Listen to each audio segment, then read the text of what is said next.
우리 모두에게는 어린 시절이 있습니다. 우리 모두에게는 어린 시절이 있는데 보통 7살, 8살 초등학교에 입학해서 중학생이 되기 전까지 한 12살, 13살까지가 우리가 말하는 어린이 시절입니다. 그 시절은 누구에게나 소중하고 때로는 그립고 무엇보다도 즐거웠던 시간으로 기억될 겁니다. 그리고 내일 5월 5일 어린이날은 그 특별한 시절을 살아가는 어린이들에게는 더없이 기쁜 날입니다.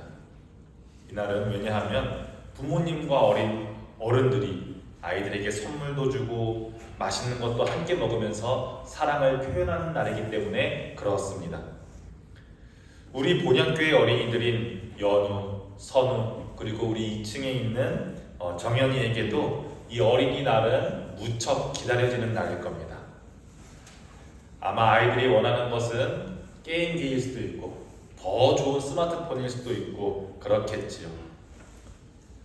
부모님이 이런 선물의 짐을 감당해야 하는데, 그러면 우리 교회는 이 어린이 주일에 우리 어린이들에게 어떤 선물을 주어야 할까요?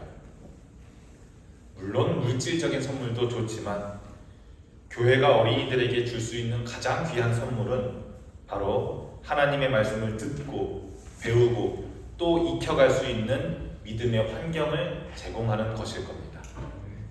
그 말씀 속에서 하나님의 음성을 들을 수 있도록 예배, 교육, 만남, 교제를 통해서 신앙의 터전을 마련해주는 일이 교회가 감당해야만 할 사명입니다. 그리고 먼저 신앙을 살아온 선배인 우리들, 저와 여러분들, 어른들, 부모님 세대와 교회 성도들은 다음 세대인 어린이들이 하나님 안에서 잘 자라갈 수 있도록 격려해주고 또 기도해주고 조건 없이 사랑해주는 일에 헌신해야 할 책임이 응당 있습니다. 그것이 바로 믿음의 어른으로서 감당해야 할 영적인 돌봄이면서 또 그리스도 안에서의 사랑이라고 할 수 있겠습니다.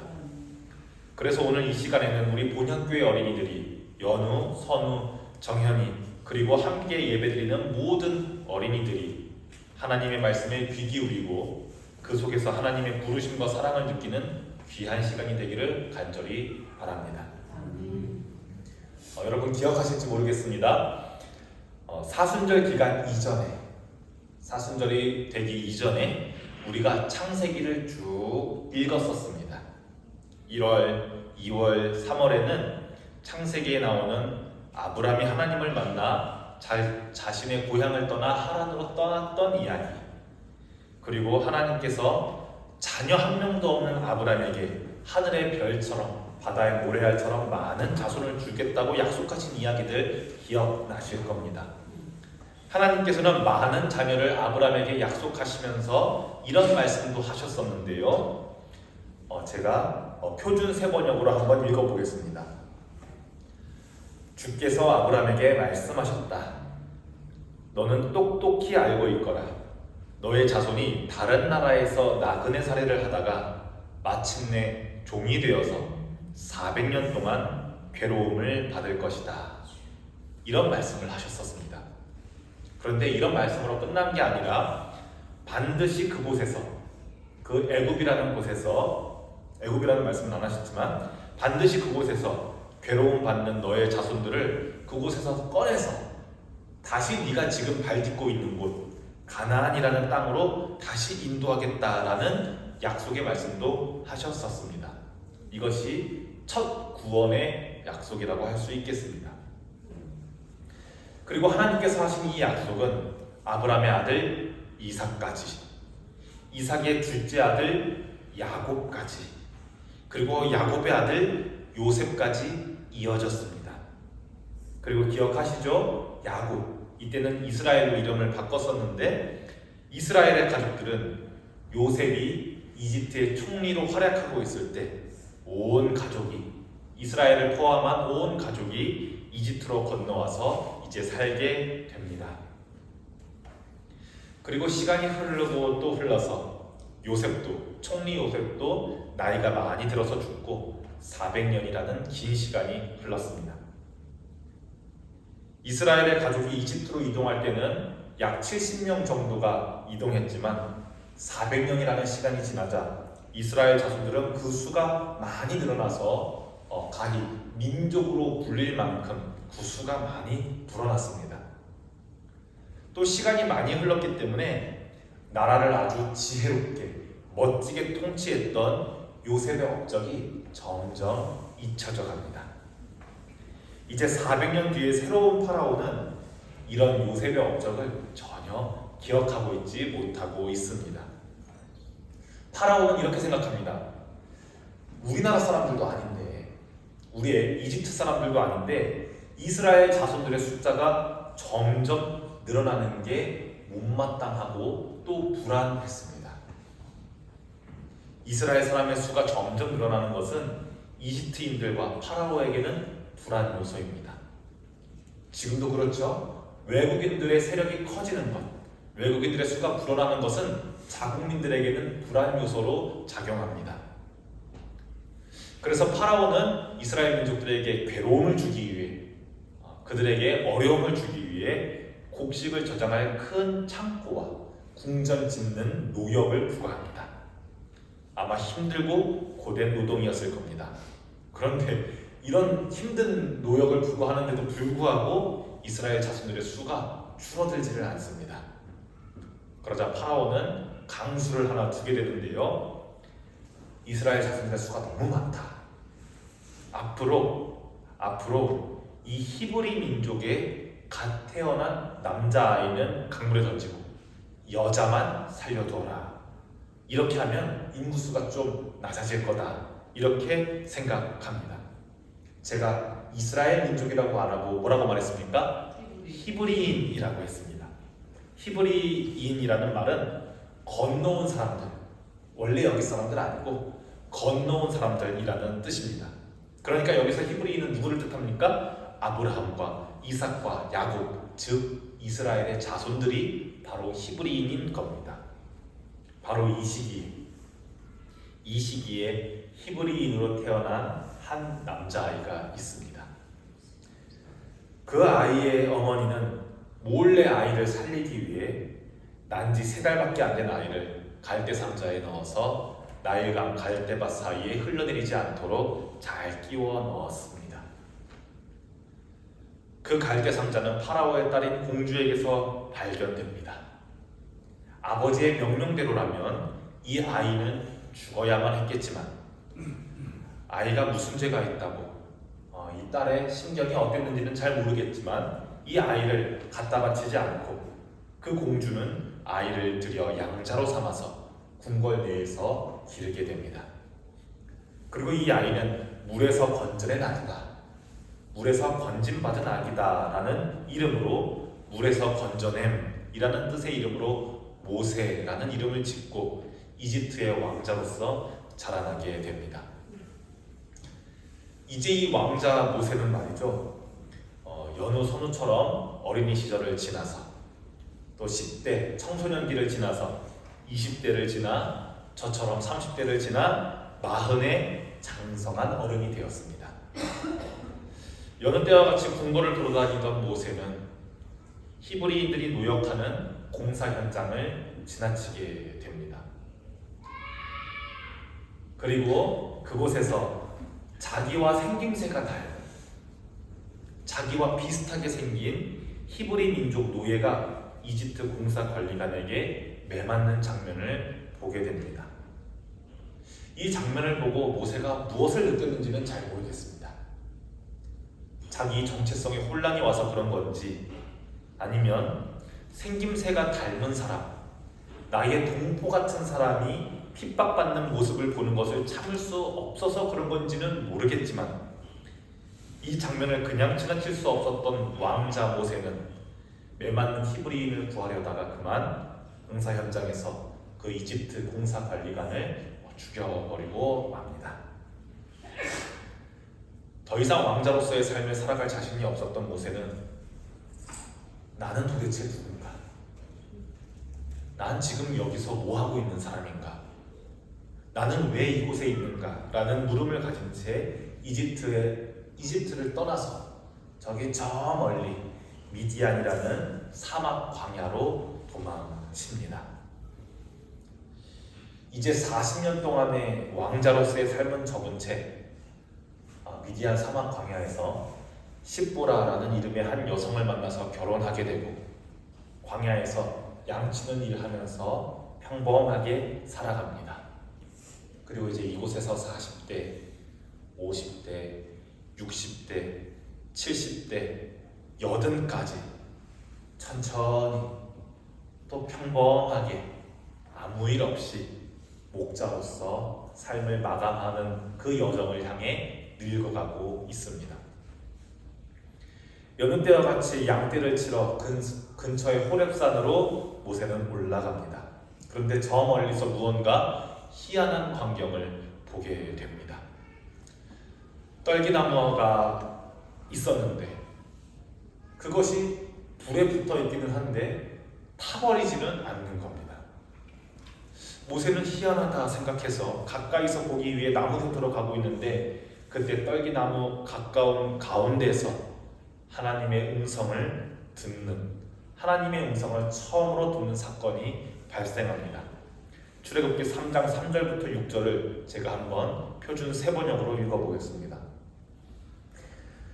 모세는 이 놀라운 광경을 좀 더 자세히 보고 어째서 그 떨기가 불에 타지 않는지를 알아보아야 하겠다고 생각하였다.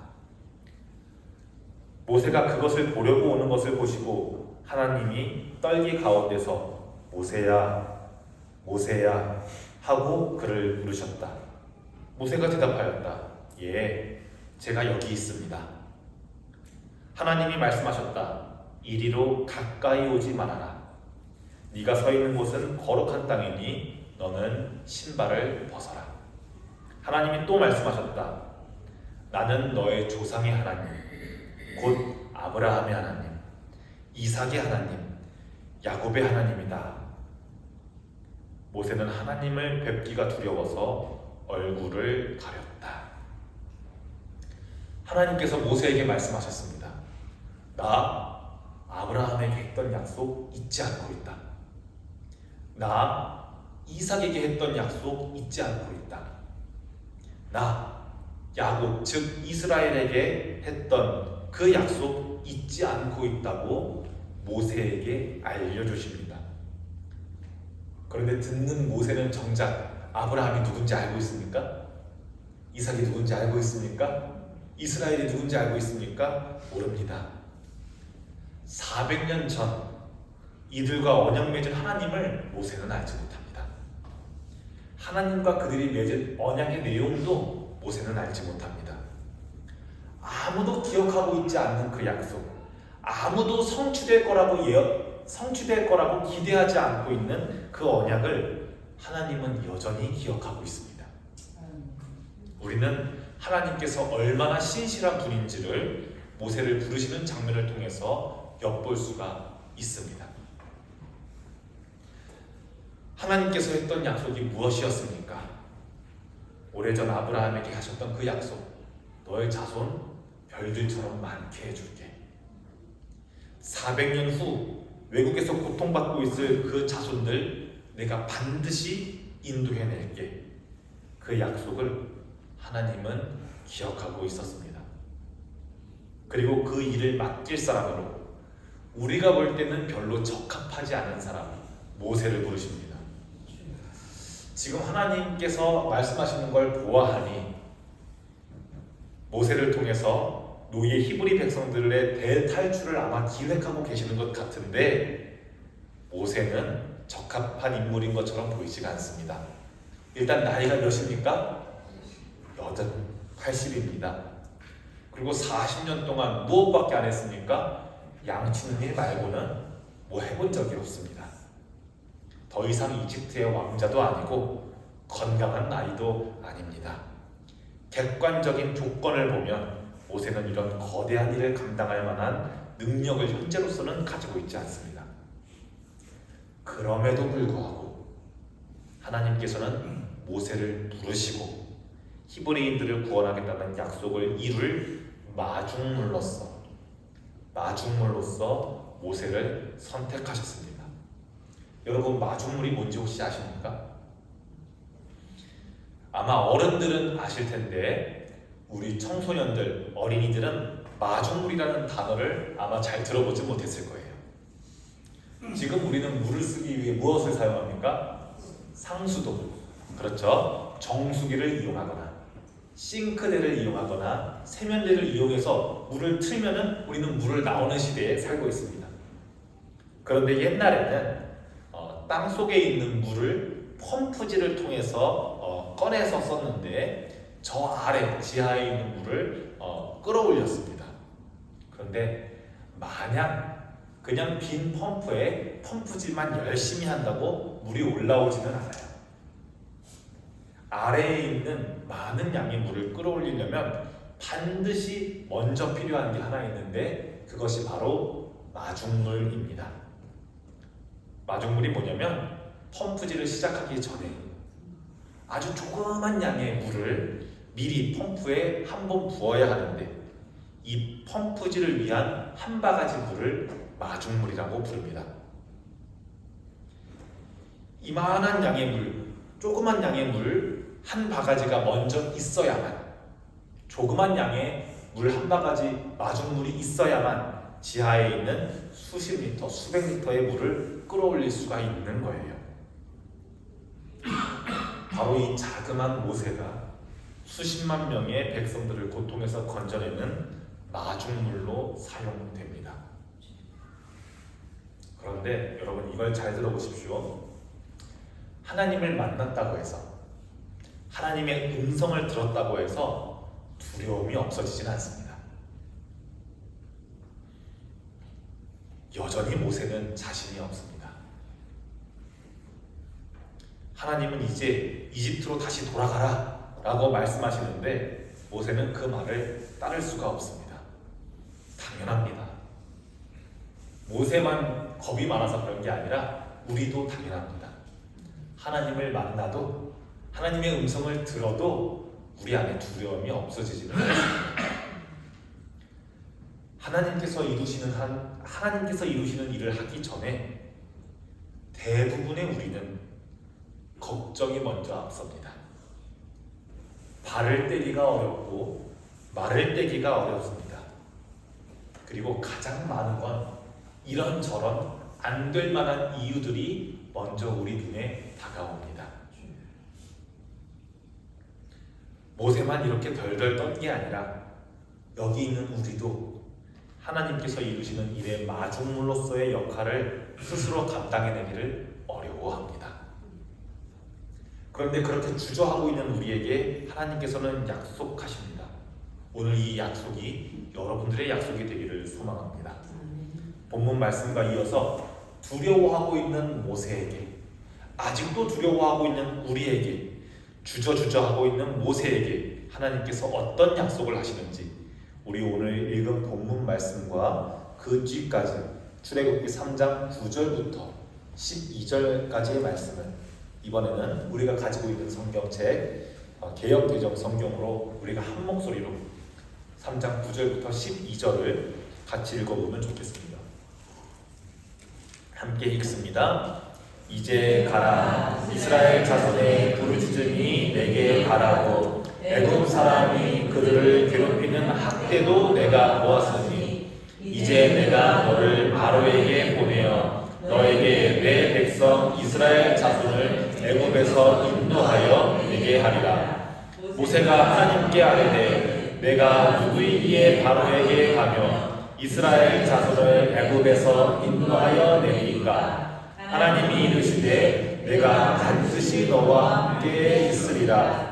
내가 그 백성을 애굽에서 인도하여 낸 후에 너희가 이 산에서 하나님을 섬기리니 이것이 내가 너를 보낸 증거니라. 아멘.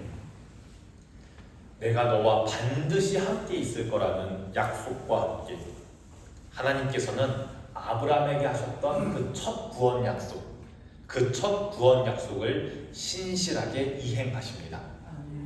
설교를 한번 정리해 볼까요?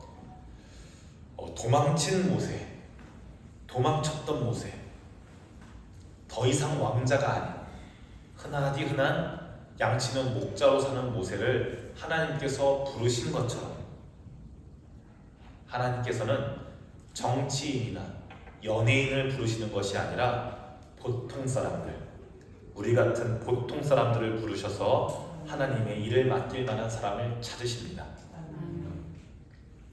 여러분들이 어린이이든지 아니면 모세처럼 80 가까이 되는 어른이든지 나이와 상관없이 하나님은 저마다 각자의 삶에 맞는 하나님 나라의 일을 이뤄가기 위한 이들을 부르십니다. 누가 보기에는 적합하지 않을 수도 있습니다. 너무 어려 보일 수도 있고 누군가가 보기엔 너무 나이가 많아 아유 늦었네 할 수도 있겠지만 하나님께서는 그런 것들과 상관없이 마중물과 같은 존재로 자그만 한 바가지 물로써 조그만 양의 한 바가지 물로써 마중물로써 우리를 부르십니다. 에이 목사님 그런 거는 무슨 시상받는 연예인이나 어디 간증하는 연예인이나 하는 거지 뭐 크게 성공한 사람이 이거 다 하나님께서 해주신 은혜입니다. 하나님께서 일하셨습니다. 이렇게 간증하는 사람들이라 하는 거라고 생각하지 마십시오.